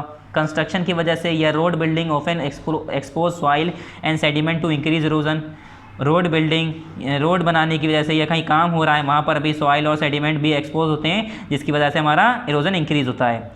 Excessive erosion lead to loss of soil and damage our ecosystem, और ज़्यादा इरोजन की वजह से क्या होता है, हमारी सॉइल में लॉस होता है, हमारी मिट्टी में नुकसान होता है, एंड डैमेज अवर इकोसिस्टम, और हमारे इकोसिस्टम को डैमेज करता है, क्या करता है ये, नुकसान पहुंचाता है।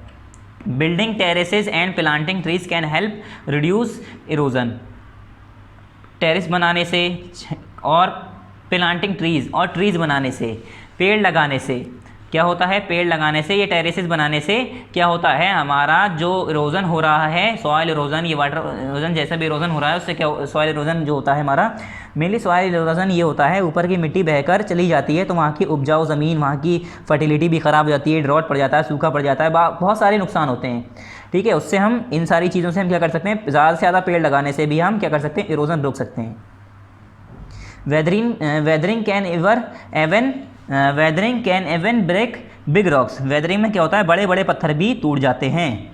Sometime plants grow in the cracks, कभी कभी क्या होता है, आपने देखा होगा दीवारों के अंदर से पौधे निकल के आ रहे हैं, प्लांट निकल के आ रहे हैं, दो बड़ी बड़ी चट्टानें हैं, उसके अंदर से पेड़ निकल के आ रहा है, तो क्रैक्स के अंदर जो दरारें होती हैं उसके अंदर भी कभी कभी प्लांट उग जाते हैं। As the plant grow the cracks get bigger and ultimately break the rock into two, और ऐसा होता है जैसे मेरा एक छोटा, इतना बड़ा, मान लिया आपके बुक के बराबर का कोई पत्थर है, आपके बुक के बराबर का, जैसे हमारी ये जो बुक है इसके पूरे बराबर का एक पत्थर है, उसके अंदर कोई दरार थी, उसके अंदर से एक पेड़ निकलना शुरू हुआ, पौधा। अब वो पौधा निकल तो रहा है, मगर जब वो बड़ा होगा तो क्या होगा, वो दरार जो है, जो इतनी पतली दरार थी, इतनी पतली जगह थी, उसके अंदर से एक पौधा निकल के आया, उग आया। जब वो पौधा बढ़ेगा तो ये दरार फैलेगी और ये पत्थर टूट जाएंगे। ठीक है, क्या होगा, पत्थर टूट जाएंगे दो हिस्सों में। वर्क ऑफ रिवर, रिवर का क्या काम है, river is one of the important agent of gradation, river एक बहुत बड़ा इंपॉर्टेंट एजेंट है ग्रेडेशन करने के लिए। Water wears and tears the rocks on its way and transport the loose and unconsolidated, ठीक है, leaded material known as silt along with them throughout, यहीं से पढ़ते हैं पहले।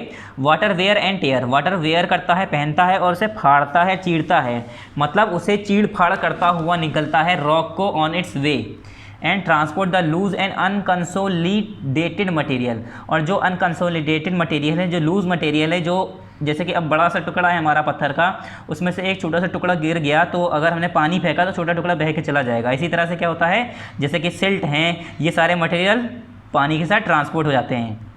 Along with them through out its course and deposit it near the mouth of the delta, और क्या होता है, ये सारी चीज़ें जो बहती हुई जाती हैं ये डेल्टा के मुंह पर, डेल्टा के किनारे जाके जमा हो जाती हैं ये सारी चीज़ें।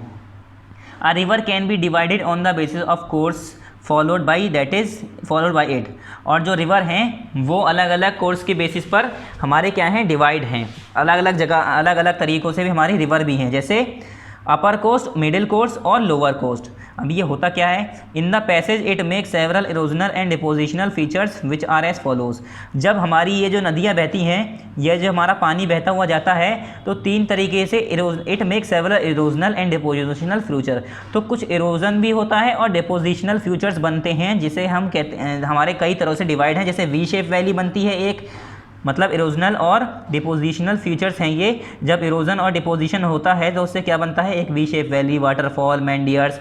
वी शेप वैली में क्या है, rivers form V shape valley in the highland, वो नदियाँ जो कि वी शेप वैली बना देती हैं हाईलैंड के अंदर। These valleys are form in the areas of heavy rainfall, ये उस जगहों पर बनते हैं ये वैलीज, ये छोटी छोटी नदियाँ, जो बड़ी बड़ी नदियाँ हैं वो वी शेप वैलीज बनाती हैं हाईलैंड में, जहाँ पर बहुत सारी बारिश, बहुत ज़्यादा बारिश होती है, बहुत ज़्यादा अमाउंट में बारिश होती है। सेकेंड क्या है, waterfall. Waterfall when water falls from a sufficient height it makes a waterfall, जब कोई पानी कुछ ऊंची हाइट से गिर रहा होता है उसे हम कहते हैं वाटरफॉल। ठीक है, hard and soft rock are found in several places in the course of the river in vertical and horizontal manner, और कुछ वर्टिकल और हॉरिजॉन्टल मैनर में, वर्टिकली या हॉरिजॉन्टली आप पानी के अंदर, समुद्र के अंदर हमें हार्ड और सॉफ्ट रॉक मिलती हैं। ठीक है, तो वाटरफॉल से भी आपने देखा होगा, बड़े बड़ी चट्टानें, जब ऊपर से पानी गिर रहा होता है तो बड़ी बड़ी चट्टानें टूट जाती हैं, बिखर जाती हैं उसके पानी के बहाव से।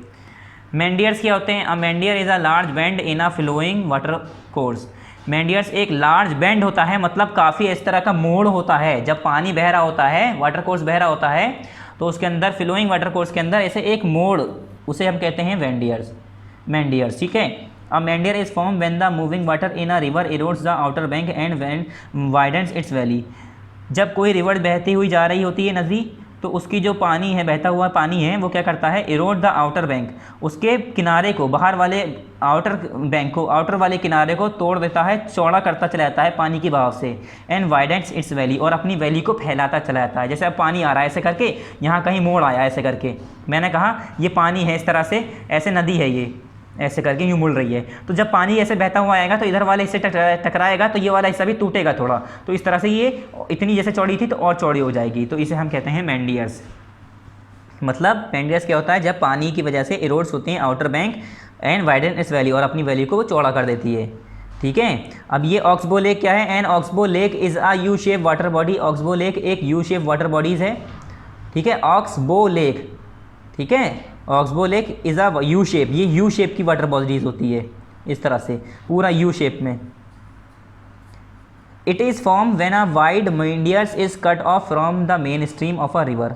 ये कब बनती है, जब बड़ा सा एक वाइड, एक चौड़ी मेंडियर अलग कट होके रिवर की मेन स्ट्रीम से बहकर आ जाती है। Create a cut off lake, इसमें लेक का कट ऑफ करके, लेक को काट के ये मेंडियर्स बनाती हैं, तो इसे हम कहते हैं ऑक्सबो लेक।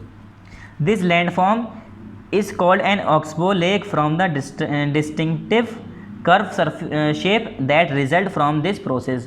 और ये एक कर्व शेप बन के आता है, जिसे हम क्या कहते हैं, इस प्रोसेस में जो एक कर्व शेप निकल के आता है, इसे हम क्या कहते हैं, ऑक्सबो लेक कहते हैं। ठीक है, ये कर्व शेप निकल के आता है, पानी की वजह से ही बनती है। क्या होता है, जैसे कि हमारी कोई नदी बहती हुई जा रही है, तो उसके बहाव की वजह से क्या होता है, मोड़ की वजह से वहाँ पर इस तरह से शेप बन जाते हैं, पानी कट कट के निकलता है, तो वहाँ पर पानी के कटने की वजह से कुछ शेप बन जाता है, इलाका बन जाता है जहाँ पर इस तरह की लेक्स बनती हैं, तो उसे हम कहते हैं ऑक्सबो लेक। यू शेप की होती हैं ये, कंटिन्यू ऐसे करके यू शेप होती है इस तरह से। ठीक है। फिर क्या है, लीव्स या लिवीज क्या होता है, ये क्या है, raised part of the river on both side between which the river flows.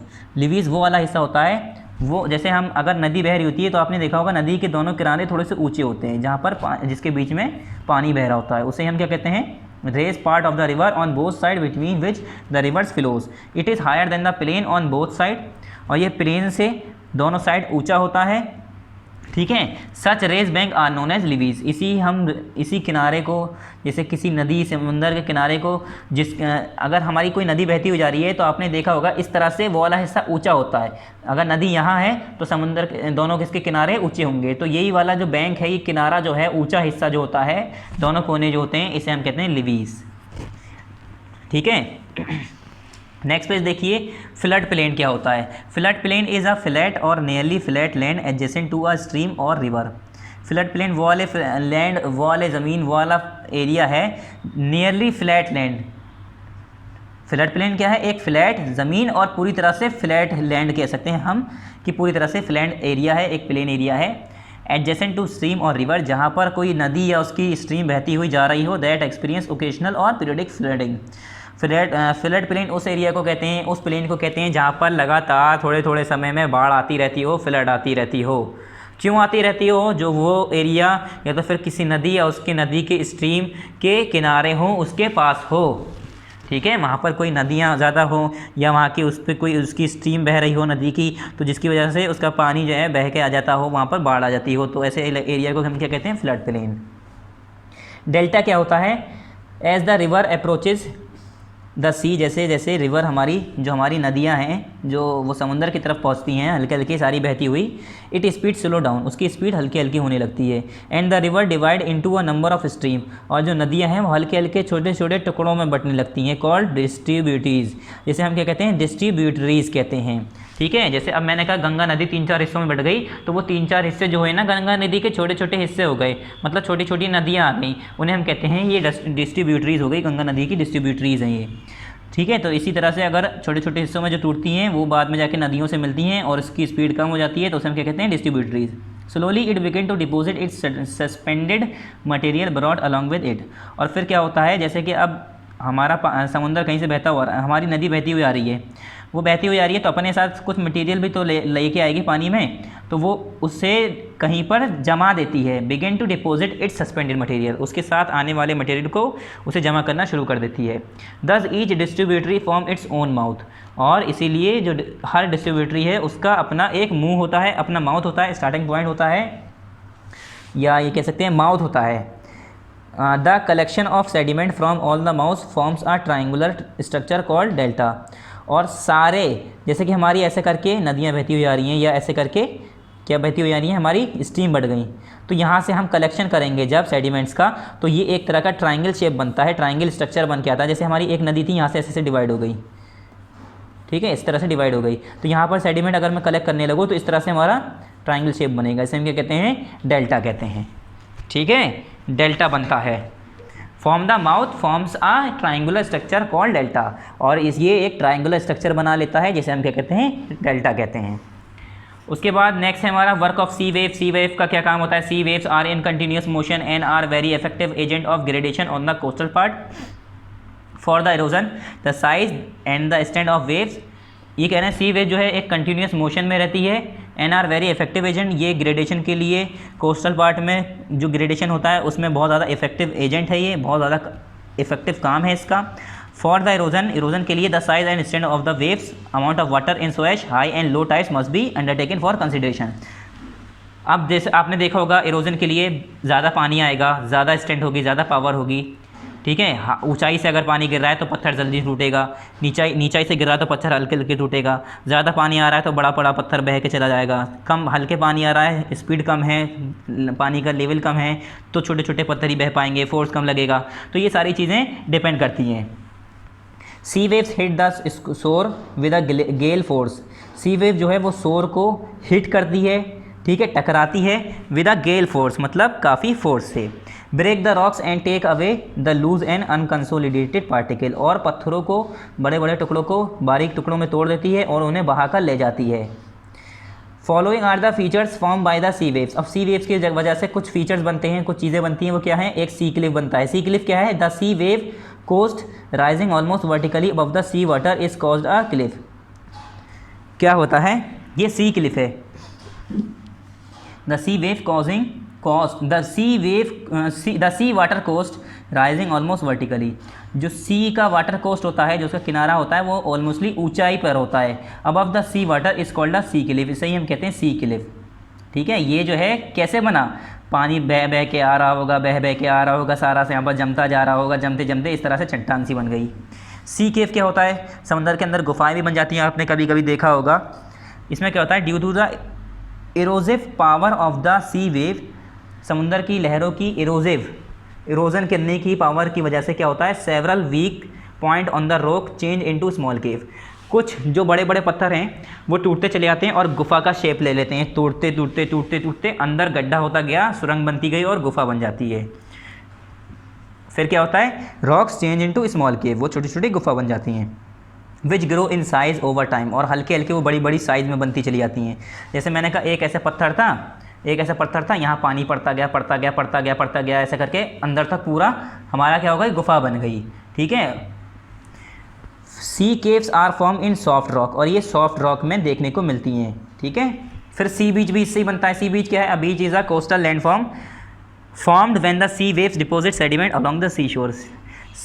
बीच क्या है, एक कोस्टल लैंडफॉर्म है, ये बीच कहते हैं हम, जो समुद्र के किनारे वाला ज़मीन का टुकड़ा होता है। ये कब बनता है, जब सी वेव जो है सेडिमेंट डिपॉजिट करती है, जमा करती है यहाँ पर सी शोर के, मतलब अपने जो उनकी जो नदी, जैसे कोई समुद्र बहता हुआ आ रहा है तो उसके साथ साथ डिपॉजिट हो जाते हैं, सेडिमेंट किनारे किनारे पर जमा करती चली जाती हैं, तो क्या बनता है, हमारा क्या बन जाता है, सी बीच बनता है। अब ऐसे स्टैग बनता है। स्टैग भी आप ये देख लिए, stack is a geological landform consist of steep and often vertically column और कॉलम्स। अब ये अलग अलग ऐसे समुद्र के बीच में बड़े बड़े ऐसे पहाड़ की तरह लंबे लंबे चट्टानें बन जाती हैं, तो ये सारी चट्टानें भी इसी की वजह से बनता है। Stack are form when part of headland is eroded by hydraulic action which is the force of the sea और water crushing agent the lock. मतलब ये कहना चाह रहे हैं स्टेक कब बनता है, जैसे कि कोई बड़ा पत्थर है तो उसके हाइड्रोलिक फोर्स की वजह से, पानी के फोर्स की वजह से, वो उसमें टकराने की वजह से ये बन जाता है, ठीक है। तो यहाँ पर हमारा स्टेक ऐसे ही बनता है। फिर यहाँ पर वर्क ऑफ आइस है। फिर हमारा लास्ट टॉपिक है वर्क ऑफ विंड। तो वर्क ऑफ आइस में क्या है, इसमें भी अलग अलग हमारे क्वेश्चन है। वर्क ऑफ आइस में another thing that can cause the crack is ice, ice की वजह से भी क्रैक बनते हैं, जैसे when it rains water get into cracks, if the water freezes it become ice. कोई जगह है जहाँ पर बारिश हुई, वहाँ पर पानी जम गया, पानी जमने की वजह से वहाँ पर क्रैक बन गए, क्रैक में दरारों में पानी फंस गया, वहाँ पर वो जम के बर्फ़ बन गई। The ice push the crack open, फिर आइस जो है जब वो जमेगी तो वो उस चट्टानों को, उस क्रैक को फैलाएगी। And over time the crack cause the rock to break apart, और फिर क्या होगा, वो रॉक, वो पत्थर जिसके बीच में बर्फ़ पानी गिर के जम गया था, वो अलग अलग हिस्सों में टूट जाएगा। ठीक है, फिर यहाँ पर ग्लेशियर है, ग्लेशियर में क्या है और आगे भी चीज़ें हैं। तो ग्लेशियर देखते हैं अब, ग्लेशियर क्या है। और अभी जो मैंने बताया है, जैसे कि सी का बताया था, सी का जैसे काम है ऐसे ग्लेशियर का है। ठीक है, ग्लेशियर का क्या है, glacier is a large body of ice. Glacier जो है एक बड़ी बॉडी है आइस की, बड़े बड़े टुकड़े, बहुत ज़्यादा अमाउंट में जब बर्फ़ जम जाती है उसे हम कहते हैं glacier. Glacier can move soil, glacier जो है सॉइल को मूव कर सकती है, एंड रॉक, और बड़े बड़े रॉक को, पत्थरों को भी मूव कर सकती है। With them they move down, कब, जब वो खुद अपने आप को बहाती हुई ज़मीन की तरफ, डाउन की तरफ, पहाड़ के नीचे वाले हिस्से पर बहती हुई आ रही होती हैं ग्लेशियर, तो वो पत्थरों को, सॉइल को अपने साथ बहा के ले आती हैं। These are rivers of ice, इन्हें हम बर्फ़ की नदियाँ कहते हैं, आइस की नदियाँ। ठीक है, which erode the landscape to export the solid rock below, और वो लैंडस्केप को इरोड कर देती हैं, और सॉलिड रॉक बिलो जो होते हैं, सॉलिड रॉक्स जो होती हैं ज़मीन के अंदर, उसे एक्सपोज कर देती हैं। ग्लेशियर्स कार्व आउट डीप होलो, ग्लेशियर जब बहते हुए आते हैं तो डीप होलो की तरह, काफ़ी गड्ढे, होलो, काफ़ी अंदर तक कार्व हो जाता है, उसमें दरारें पड़ जाती हैं, या हम कह सकते हैं छीलती हुई आ जाती हैं, या गड्ढे करते हुए आती हैं। When the glacier melt the soil and rocks are left behind, और जब ग्लेशियर पिघलते हैं तो हमारे जो सॉइल और जो पत्थर हैं वो अलग अलग रह जाते हैं। फिर क्या है हमारा यहाँ, मोरेनीज या मोरेन्स किसे कहते हैं, ये क्या है, a glacier carries material of unsorted nature. Unsorted nature मतलब जो सॉर्ट आउट ना हो, मतलब मिक्स हो। ठीक है, ऐसा मतलब जैसे हम कह रहे हैं कि चने की दाल है, उड़द की दाल है, सब मिक्स है, अलग अलग साइज़ की, तो उसे हमने कहा अनसॉर्टेड, ये सॉर्टेड नहीं है। तो ग्लेशियर क्या है, वो मटेरियल लेके आता है जो कि अनसॉर्टेड नेचर का होता है, जैसे कि rock, fragment, boulders, glacier floor and cells etcetera, ये सारी चीज़ें अपने साथ लेकर आता है, मतलब इसके अंदर रखता है। When ice is not able to carry this material along with, क्या होता है जब आइस जो बर्फ़ है अपने साथ कैरी करके नहीं ले जा पाती, तो ये ग्लेशियर मोरेनर्स यहाँ पर अपने आप को इस जगह पर क्या करते हैं, ये सारी चीज़ें रखते हैं, ये सारी चीज़ें कैरी करते हैं। उसके बाद क्या है, with it is deposited on the way which is known as glacier moraines. और ग्लेशियर मोरेनीज क्या है, जहाँ से हमारी आइस, जहाँ से हमारी बर्फ़ बहती हुई जाती है, उस रास्ते को कहते हैं ग्लेशियर मोरेनीज। क्या होता है, अगर बड़े बड़े पत्थर हैं, बड़े बड़े कुछ ऐसे मटेरियल हैं जो कि आइस और रॉक्स नहीं, जो हमारे आइस हैं बड़ी बड़ी, वो बहा के नहीं ले जा पाई, तो आइस बह के चली जाती है, वो इससे यहीं रह जाते हैं, तो इसे हम कहते हैं ग्लेशियर मोरेनीज, जो रास्तों में ही रह जाते हैं। वर्क ऑफ विंड, विंड का क्या काम है अब, wind is also an active agent of gradation, gradation का एक एक्टिव एजेंट है wind. It is an agent of gradation in desert, desert में आपने देखा ही होगा जब हवा चलती है तो कितना ज़्यादा ग्रेडेशन होता है, इधर से उधर बहती हुई जाती है मिट्टी, बल्कि चट्टानें बन जाती हैं, इन्हें हम क्या कहते हैं, ये जो ऐसा शक्ल बन रही है, कहीं ऊंचा कहीं नीचे, से हम क्या कहते हैं, सैंड ड्यून कहते हैं। Due to the lack of moisture and vegetation the soil particle are blown away by the wind from one place and get deposited in some other place. क्या होता है, जब पानी और मॉइस्चर की कमी होती है, वेजिटेशन की खेती की कमी होती है, अगर यहाँ पर पेड़ होता है तो वहाँ की मिट्टी नहीं उड़ के जाती, तो रेगिस्तानी इलाके में ऐसा होता है, जब हवा चलती है तो वहाँ की मिट्टी उड़ के चली जाती है, क्यों, वहाँ पर पानी कम होता है और ना ही कोई खेती होती है जो खेत उससे मिट्टी को रोक सकें उड़ने से। ठीक है, तो हवा के चलने की वजह से एक जगह से उड़ के दूसरी जगह उड़कर चली जाती है। Feature form by the wind erosional and deposition, मतलब जो जैसे कि हम ये कह सकते हैं जो इरोजनल वर्क हो या डिपोजिशनल वर्क हो विंड का, उससे हमारे कुछ चीज़ें बनती हैं। एक क्या है, एलियन फीचर, क्या है, एलियन फीचर्स। इसमें क्या है, some of the feature are जैसे सैंड ड्यून और मशरूम रॉक। सैंड ड्यून्स क्या होते हैं, in desert when wind below it lifts and transport sand from one place to another. जब सैंड ड्यून्स बनते हैं, सैंड ड्यून कहाँ बनते हैं, डिजर्ट एरियाज़ में, जहाँ पर हवा और बहती हुई आती है, वो मिट्टी को उठाती है और दूसरी जगह पर जाकर छोड़ देती है। When it stop billowing the sand, और फिर क्या होता है, जब हवा फिर रुकती है, particle fall and get deposited in low hill like structure called sand dune. तो जो हमारी शक्ल बन के आती है, ऐसा लगता है छोटे छोटे पहाड़ बन के आ रहे हैं, तो इन्हें हम कहते हैं सैंड ड्यून्स। मशरूम रॉक क्या होता है? Mushroom rocks are also called rocks pedestal, इसे हम रॉक पेडेस्टल भी कहते हैं। इसमें क्या होता है? Which are found in desert, ये भी डिजर्ट में ही पाया जाता है। और ये बनते कैसे हैं? These are form when the wind eroded the lower section of the rock. ऐसा होता है बड़ा सा एक, मान लीजिए यहाँ पर एक बड़ा सा ऐसा पत्थर था, ठीक है, इस तरह से बड़ा सा पत्थर था, मान लीजिए यहाँ पर एक बड़ा सा पत्थर था इस तरह से, ठीक है, मैं बना रहा हूँ, अब देखिए इस तरह से कोई बड़ा सा पत्थर था। फिर क्या हुआ? हवा आती गई, ये वाला हिस्सा टूटता गया, नीचे वाला ये वाला हिस्सा टूटता गया, ये वाला हिस्सा टूटता गया, ये टूटता गया, ऐसे टूटते टूटते इस तरह से मशरूम का जो पेड़ होता है उसकी तरह की शक्ल बन जाती है, इसीलिए इसे मशरूम रॉक कहते हैं, ठीक है। More than the upper part and the rock take from the mushroom with a narrower base and wider top. इसमें क्या होता है? मशरूम की तरह शक्ल बन जाती है, नीचे वाला हिस्सा ज़्यादा बह के चला जाता है मिट्टी से, ऊपर वाला रह जाता है, तो ऊपर वाला ऐसा लगता है पूरा देखने में कि मशरूम का पेड़ है। ये पूरा ऐसे अगर मान लो चट्टान है तो यहाँ से हवाई बहा के तोड़ तोड़ के ले गई, ऊपर वाला रह गया, तो ऐसा लगता है मशरूम का पेड़ है। अब इसकी एक्सरसाइज देखते हैं जल्दी से। पहला चूज द करेक्ट ऑप्शन है, बुक में करना है। पहला क्या है हमारा? Which is not erosional future. Erosional future कौन सा नहीं है? सर्क, टान, लीव्स, ये तीनों ही इरोजनल फ्यूचर हैं। जब इरोजन होता है तो ये सारी चीज़ें उसमें अभी हमने पढ़ाया था ना आपको इरोजनल फ्यूचर में, वर्क ऑफ रिवर वाले में, उसमें देखिएगा, ठीक है, ये सारी चीज़ें हैं। तो ये क्या हो गया हमारा? नन ऑफ दीज, कोई भी इसमें ऐसा नहीं है जो कि इरोजनल फ्यूचर ना हो। The mushroom rock are founded, mushroom rock कहाँ पर मिलती है? डिजर्ट में मिलती है, इस पर टिक कर लिए। Which is cause by sudden movement of earth, earth के सडन मूवमेंट की वजह से क्या होता है हमारा? ये गलत लगा हुआ है, हमारा क्या होता है? अर्थक्वेक आता है और वॉल्केनिक इरप्शन होता है, ठीक है। सडन मूवमेंट ऑफ अर्थ की वजह से क्या होता है? अर्थक्वेक आता है और वॉल्केनिक इरप्शन होता है, और हमारा अर्थक्वेक इरप्शन होता है। फिर क्या है हमारा यहाँ पर चौथा? Oxbow lakes are found in, oxbow lakes कहाँ पर मिलती हैं? रिवर वैली में मिलती हैं। जहाँ पर रिवर वैली होती हैं उससे ही फिर क्या होता है? साइड कटती चली जाती हैं, पानी के बहाव से वहाँ की ज़मीनें कटती हैं, उससे फिर यू शेप में इस तरह से पानी बहने लगता है, ठीक है, उसे हम कहते हैं रिवर वैली में ऑक्सबो बनती है, उसी हम कहते हैं oxbow. Mushroom rocks are found in, mushroom rock कहाँ मिलती हैं? ये भी हमें डिजर्ट में ही मिलती हैं। दोनों क्वेश्चन सेम है, दोनों का ऑप्शन डिजर्ट, ठीक है। ये वाला 5 और 2 हमारा सेम क्वेश्चन है। फिल इन द ब्लैंक्स देखिए। The sea waves moves outward from the area of their origin, moves outward from the area of their origin. पहला क्या है यहाँ पर? मूव्स, और ये क्या है हमारा? Origin, ORIGIN। दूसरा क्या है हमारा? Glacier is a large body of ice, glacier क्या है? एक बड़ा टुकड़ा होता है आइस का। थर्ड क्या है? The work of the wind is generally associated with the arid desert region, ठीक है। जो हमारा विंड का जो वर्क होता है वो जनरली किस रीजन से काम होता, मतलब किस रीजन में जो काम करती है विंड जो है, ज़्यादातर किस रीजन में आती है? डिजर्ट रीजन में। आपको मैंने बताया था डिजर्ट रीजन में ही हमारा विंड का यूज़ होता, विंड जो है हमारा क्या करता है? ग्रेडेशन करता है, जिसकी वजह से हमारा मशरूम रॉक और सैंड ड्यून्स बनते हैं। फिर क्या है? Endogenic,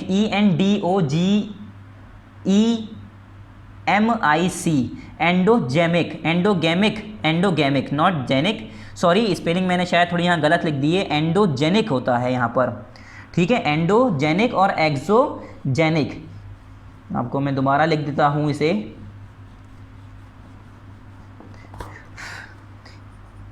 ENDOGENIC,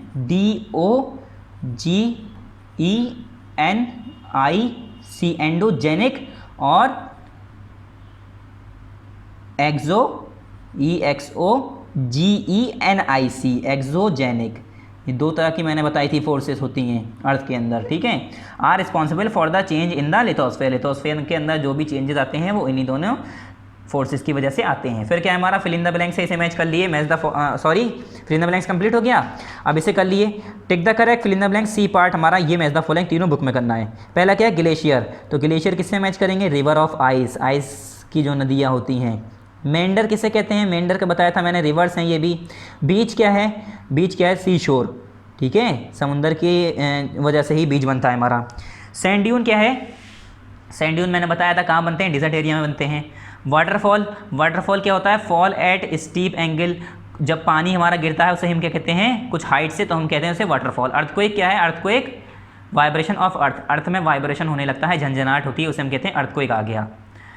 answer the following question. What are flood plains, why are flood plains very fertile. Flood plain होते क्या हैं और ये इतने फर्टाइल के होते हैं, इतने उपजाऊ के होते हैं, यहाँ पर मतलब अच्छी ज़मीन की होती है। तो पेज नंबर 91 में देखिए, page number 91 question number first the part का, डी एक्सरसाइज हमारी, बुक कॉपी में, ये भी कॉपी में। पहला question, water flood plains, why are flood plains are very fertile, page number 91। ऊपर देखिए पहले एग्जाम यहाँ से डेफिनेशन लिखेंगे। Flood plain is a flat और nearly flat land adjacent to a stream और रिवर दैट एक्सपीरियंसेस ओकेजनल और periodic flooding. यहाँ तक तो हमारी डेफिनेशन हो गई पहली कि वाटर फ्लड प्लेन ये हो गया। फिर मैंने आंसर अपने आप लिखा है, बुक में नहीं दिया है। फ्लड प्लेन इतने उपजाऊ, इतने यूज़फुल क्यों होते हैं, तो यहाँ पर मैं आपको करीब करके दिखाता हूँ। यहाँ पर है flood plains are usually very fertile agricultural areas because, फिर comma, because flood carry nutrient rich salt and sediment and distribute it across a wide area.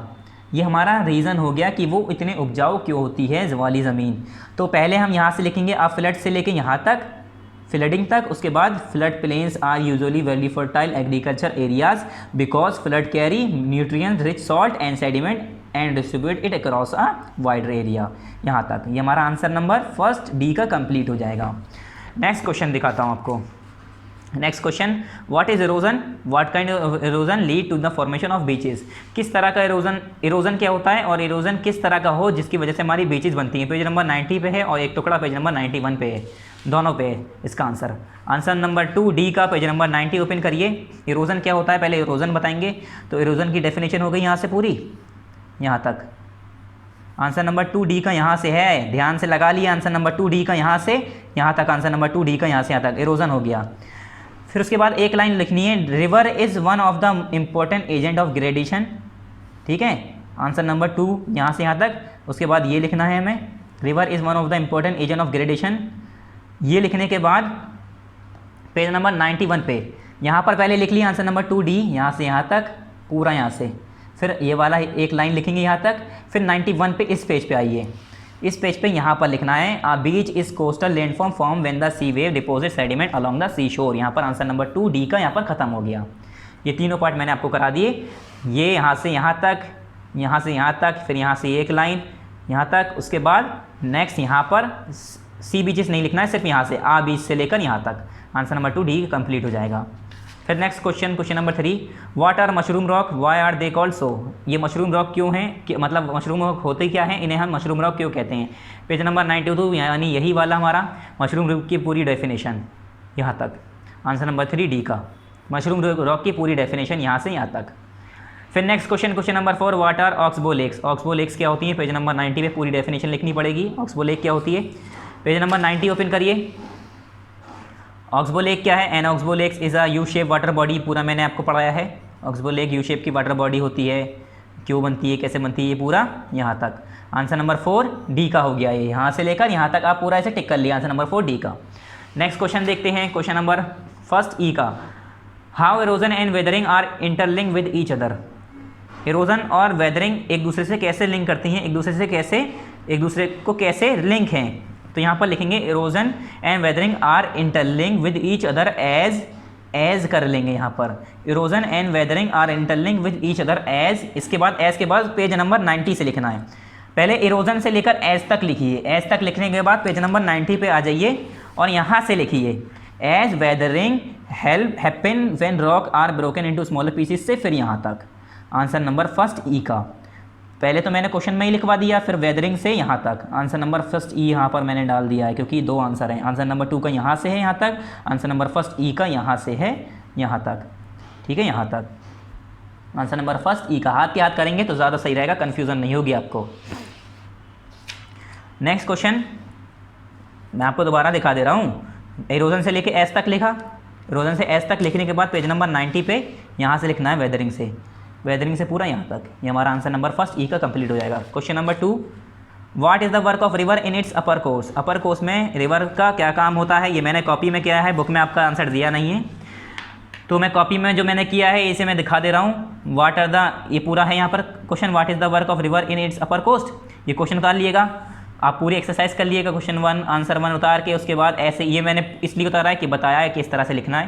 Question number 2 लिख के आंसर नंबर 2 है ये मेरा। In the upper course the river carries sediment which are deposited layer by layer over period of time, thus apart from having a fertile alluvial soil they are also help in land formation. मतलब upper course में जो पानी sediment बहा के लाता है उससे हमारी ज़मीन तो उपजाऊ होती है, उसके साथ साथ ज़मीन का फॉर्मेशन भी होता है, ज़मीन बढ़ती है। ये हमारा आंसर हो गया, क्वेश्चन नंबर 2 हो गया। ठीक है, next question, question number 3, how do sea waves modify the coastal areas. Coastal areas को सी वेव्स कैसे मॉडिफाई करती हैं, page number 91, page number 91 answer number 3, page number 91 answer number 3 E का, सी वेव्स का पूरा यहाँ से यहाँ तक। ठीक है, सी वेव्स हमारा यहाँ से पूरा यहाँ तक, आंसर नंबर 3 ई का, 2 मैंने कॉपी में दिखा दिया है। Question number 4, what does the work of wind occur slightly above the ground, page number 92, page number 92 इसका पिछला। हमें बताना है विंड का क्या काम है, कैसे वो मतलब यूज़फुल है। तो पेज नंबर 92 पे आंसर नंबर 4 ई का,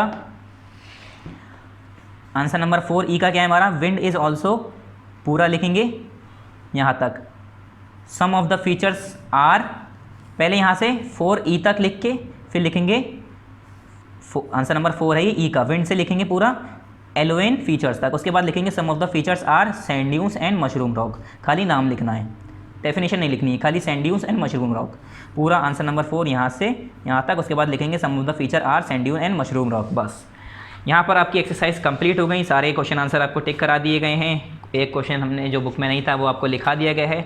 नेक्स्ट चैप्टर नेक्स्ट टाइम पढ़ेंगे, ठीक है। तो ये सारी एक्सरसाइज आप कॉपी में कर लीजिएगा। थैंक यू, अस्सलामु अलैकुम।